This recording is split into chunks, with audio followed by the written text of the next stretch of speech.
1919, he hit 29 home runs and was sold to the New York Yankees. A three-run home run for Buckington. The Yankees now lead it by a score of 3-2. Bill Lee is now going over to a couple of the Yankees, and there they go again. One hits it to deep left. That might send the Yankees to the World Series. Varitek and A-Rod going at it. Roberts is going. Posada's throw. Roberts safe. What can I say? Just tip my hat and call the Yankees my daddies. Welcome to Fanbase, a deep dive into the greatest rivalry in sports. Brian Shackman, John Senecal here for episode 150. Wow. The big 150. We tried to do, John wanted to do something for 100, and we couldn't figure out what to do. So we'll set our sights on 200. We'll set our sights on 200. Here's the agenda. We're going to talk about the uniform stuff. We're going to talk about our teams. We're going to talk about the league, and including some issues with the bottom of the league, and with really interesting factoid about a game the LA Dodgers played this week. And then we're going to update our kids a little bit, which I think is really fun because I have a nugget that I didn't share with you that I want to share with you. But I mean, this uniform thing, I thought it was Fanatics, but then I'm reading Nike. Is this the one where people's balls were showing and stuff? Or yeah, is this different. The see-through pants, and now that the season has started, it's the ripped pants and the sweaty jerseys. Speaking from a Yankees perspective, last time I think Carlos Rondon pitched, he looked like he had taken a bath or a shower with his jersey on. He was just totally wringing wet. So Nike makes them or Fanatics makes them? Well, so I guess it runs through Fanatics, but Nike actually makes the jerseys, and Fanatics is like, I'm guessing they're involved somehow, so like they're probably the middleman, right? And Nike, it was the new Nike Vapor or something like that they unveiled at the All-Star game the prior year, but I guess modified for this season. They're going to do what? They're going to throw all of them out and make new ones? New changes, I guess, aren't coming, until next season. So they have to play the whole year with their balls hanging out. Balls hanging out, pants ripping, and small letters. So I guess what the main complaints was the see-through uniforms and the uniforms that were supposed to be breathable. I guess they might breathe, but then they are like sponges. They hold water too. And then the small lettering. That was like the first thing. I remember like everyone was outraged about the tiny letters on the back. Now for someone like Pete Crow Armstrong, that's great, right? The guy from the Cubs who just got called up. Or for like normal players, you can barely see him. Right. So that's what's being changed basically. And from what I've read, it's going to not actually take place until 2025 season. So they're going to have to deal, because you know what? I mean, from a business perspective, they're like, we can't eat all that inventory, right? So they just won't make new stuff. But I guarantee you there'll be a story in September. They're going to run out of material. Like, you know what I mean? Like, because they're obviously not going to make new. Right. It's going to be an interesting thing. Or what happens when they have to start making the postseason, if they're going to make special postseason jerseys. And I don't know what's going on with the City Connect stuff either, because no one's really complaining about that.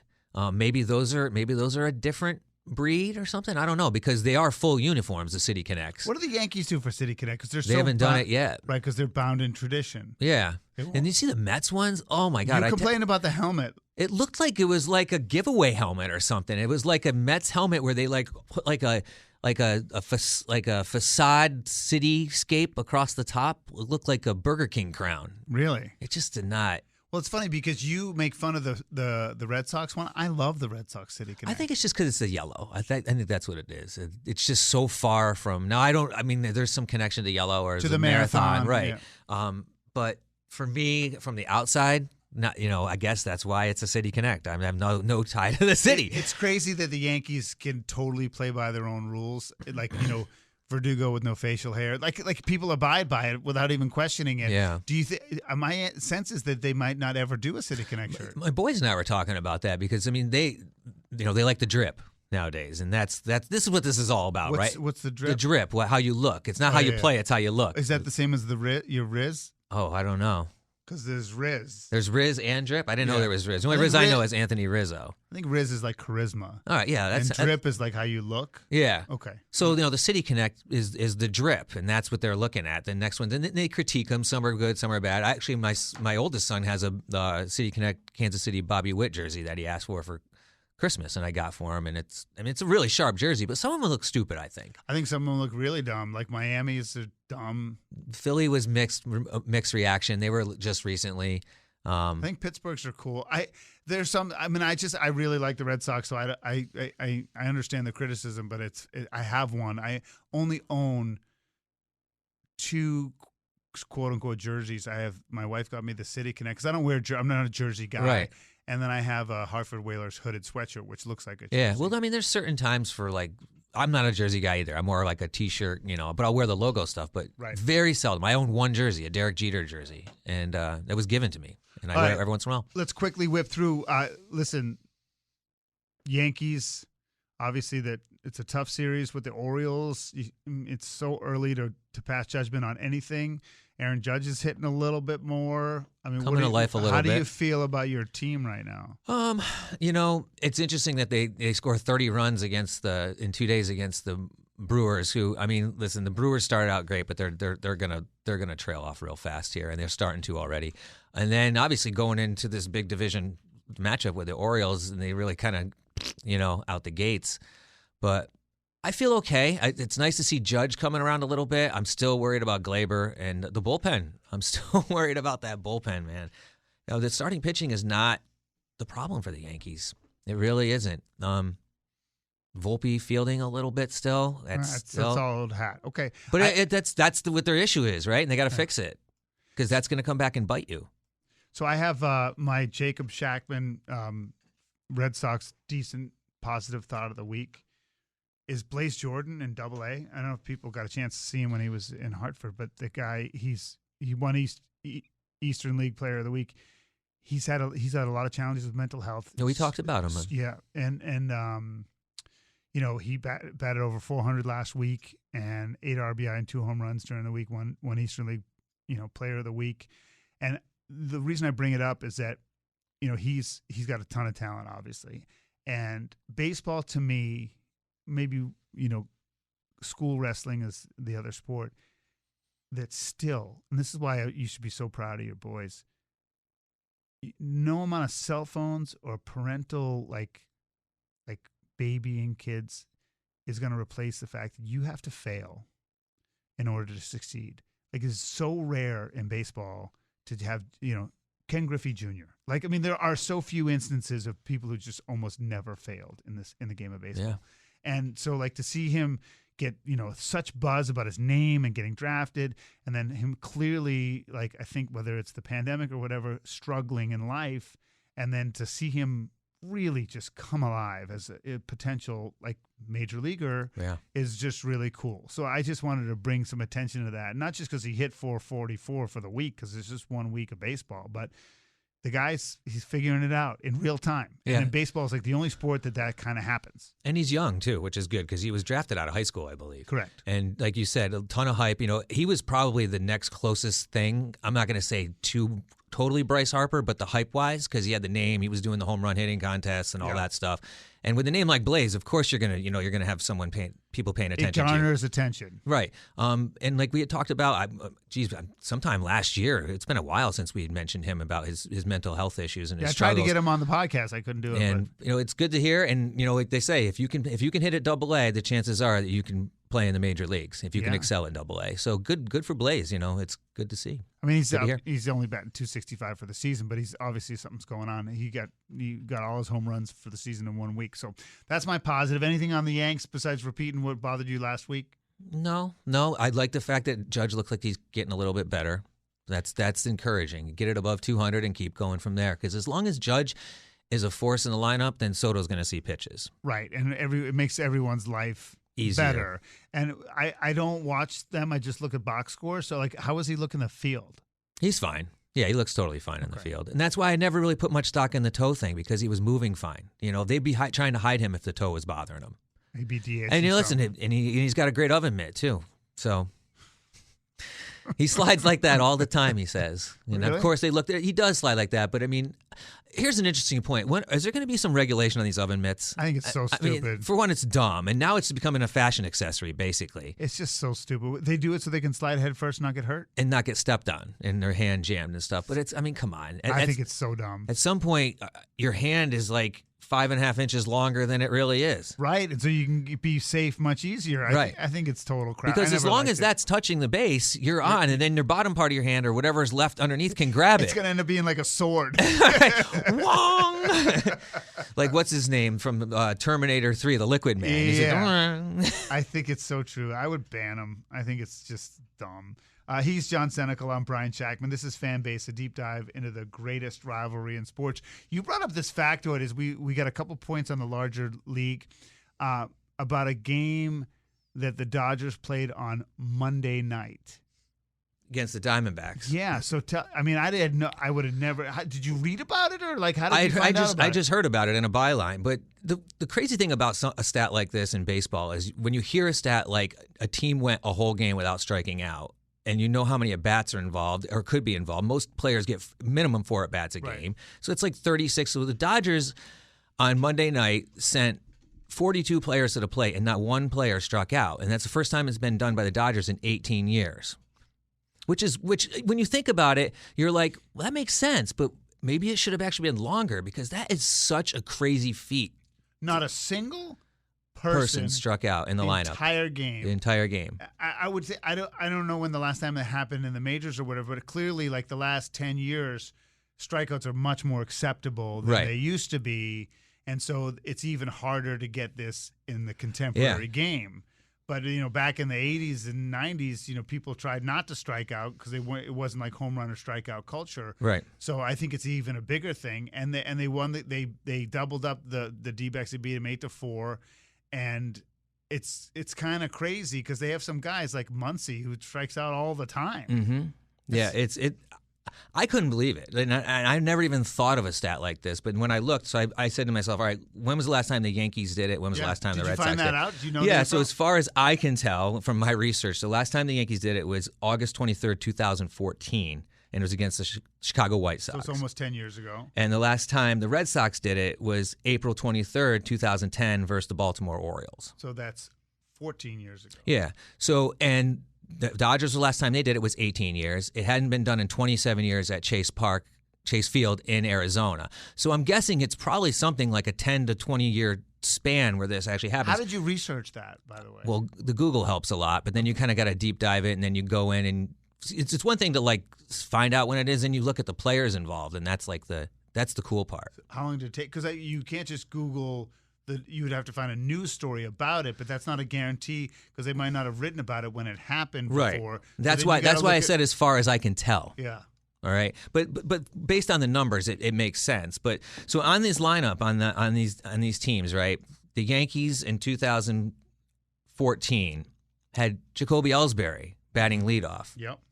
And the Red Sox had Adrian Beltre at third base. So a Hall of Famer and a complete bust on their lineups. And the other cool thing I saw, Beltre was one and done at Boston. I wish they had kept him. The Drew brothers were on opposing teams. JD and it's not Christopher. Nope.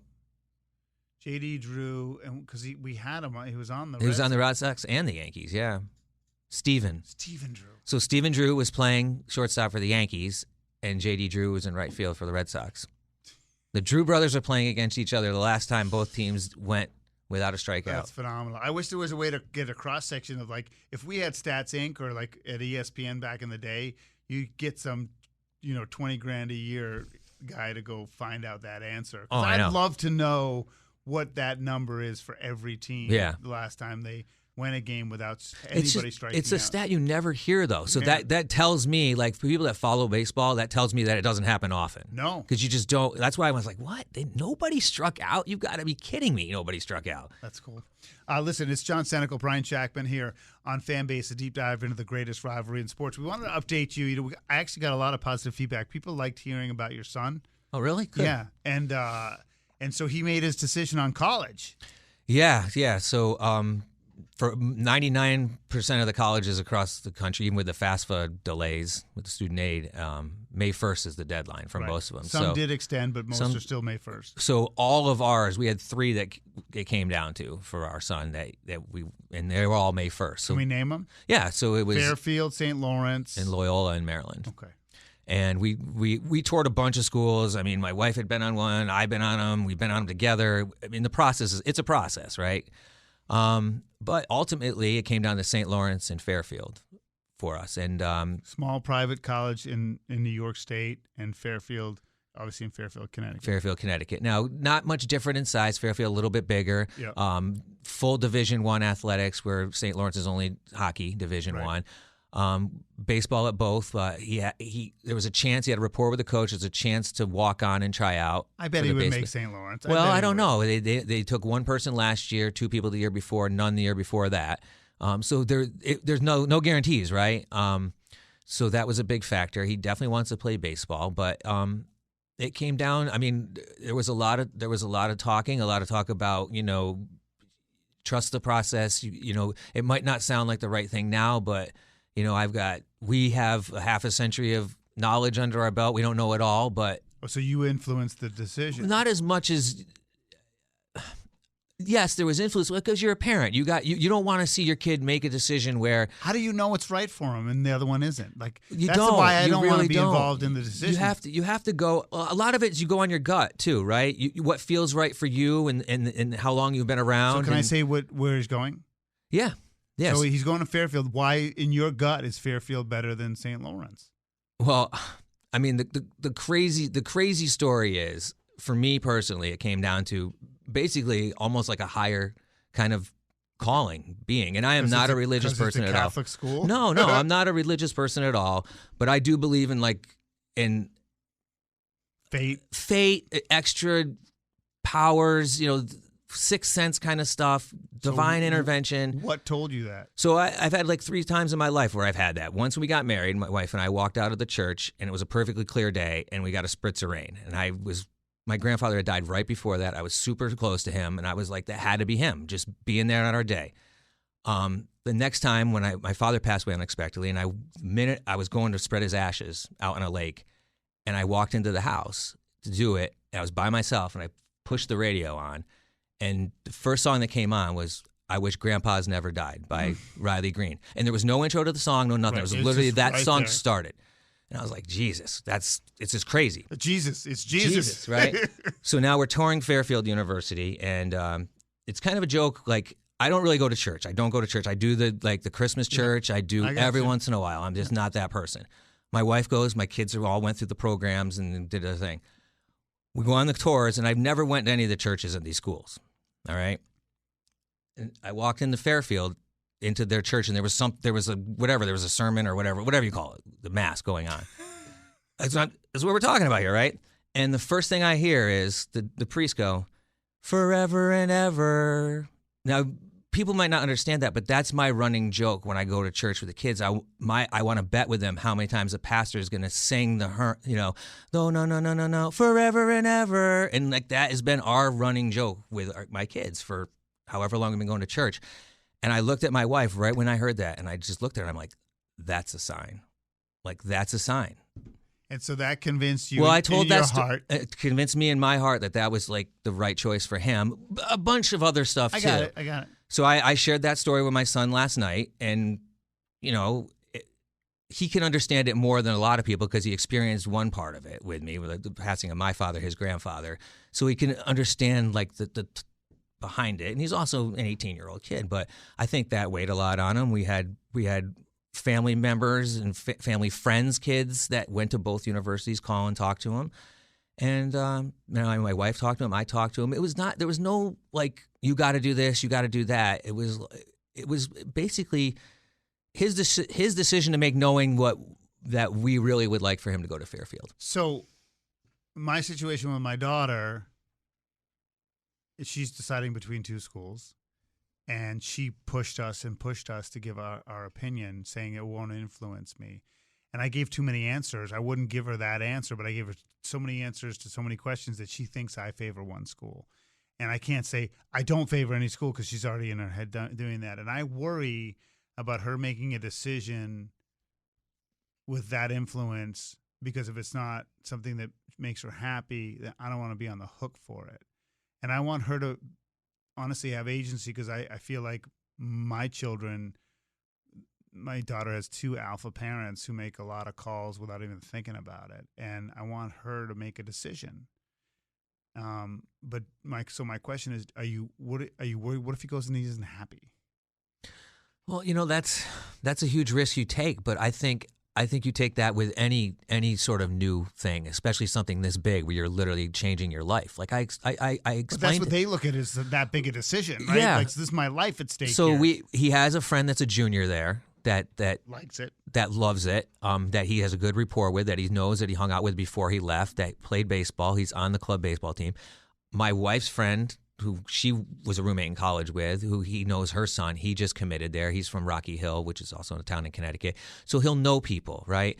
But that being said, you never know. And if you're going to take a risk like that, I think it's better to take it an hour and 15 minutes or an hour and 20 minutes away from home than 5.5 hours. Yeah, I mean, if that's the perspective, it makes me rest a little easy. I just worry about her making a decision that's not the best for her because she wants to make either her parents happy or do the thing. But the situation you're in, Brian, based on the two schools, I don't really see that she's making a bad decision. I think that's 100%. It's hard true. to tell that to an 18-year-old, though. Right. It's extremely hard to tell that. And to one an has a 18-year-old. big, like a more of a name brand reputation, Absolutely. and the other one is a great school that doesn't have the same name brand reputation. But I'm nervous because I don't want her to. If she goes and isn't happy, I don't want her to second guess the decision because I think if she second guesses it at any level, it will prevent her from giving her all wherever she does go. If that makes any sense. So I am nervous because my daughter has not as of yet made that decision. Listen, I wanted to share something with you before we go. So yesterday, my son is like not even on JV golf. My oldest son, he's like an alternate on JV golf, and he loves it and he wants to do better and he's trying his best. And he's always sort of said he wants to do some broadcasting. And so yesterday, he goes to Loomis Chaffee in Windsor, Connecticut, and they have a great baseball program. They're not great this year, but they have produced a lot of D1 kids. They have 2 D1 arms who are hurt out for the year. And he, on the day, they had a home game, and he had the chance to announce the game. Like there's no one. Last year, they had a kid who went to Syracuse Newhouse who did all the games. Yeah. And So he's doing basically play-by-play or just PA announcing? He's play-by-play on the live stream. Okay, yeah. And he's never done it ever, and it was a hard decision because he didn't know how to set it up, and he wasn't sure somebody on staff would be able to set it up for him. And it was a day he could go on the golf course and sort of challenge. Like if he got a good score on the 9 holes, he could get a regular spot on JV for this week. And so he got clearance that he'd get help setting it up. So he decided to do the game. So he did the game, and obviously, he's never done it in his life, and he might not even have known the other team that well. Like, he didn't do the hours of research that he would do. But it was really, like, it was a great first. Like, he was, like, I clicked on the live stream. Yeah. And he's, 2-1 count, like, and what I was so proud of, not only the fact that he did it, but he did something that I wouldn't have done, which is he didn't over-talk. Baseball is hard because there's a lot of silence and a lot of dead air. And I tell him, you could tell anecdotes about the guys on the team. You could tell a story about your childhood in Little League. You can fill it with whatever you want. And for his first time, whether it's conscious or nerves or whatever, he went the other way. He just did balls and strikes. And as things went on, he was a little more editorial, like, hot shot over the head, huge hit there, great play in a tight spot, those kind of things, little things. But the fact that he didn't over-talk, I thought was because that's something I still haven't learned. Yeah. I still over-talk. Now, does he watch baseball or sports in general where there's announcing a lot? He watches a ton of sports, but not a ton of baseball. Right. He watches a ton of basketball and hockey. So he gets the play-by-play feel, He knows but he how doesn't have the baseball slowness of it. Correct. And he said it was long. Yeah. And I said, yeah, it's long. But instead of filling the dead air with what could be garbage and so on. And he also did something that I do too. So sometimes when there's actually like a 2-1 pitch and, Johnson takes it for a called strike and you try to come up with something editorial like, it's a 2-1 count, hitters count, and he would trail off. Yeah. And I used to have that problem a lot on the anchor desk. I would trail off and I said, you got to punch it, right? You got to punch it at the end of it. So it's just kind of neat to hear. Yeah. Now, I didn't tell him that there's like no jobs in this business, Right. But it doesn't matter. It was kind of a cool thing for him to click on the live stream. Yeah. And his grandparents got to listen and whatever. That's So, awesome. Yeah, it was cool. Plus, it's something he gets his feet wet, right? Yeah, and the first time is always the toughest. What if somebody told me a guy I work with on the TV side believes that it takes 3 times to do anything right on TV?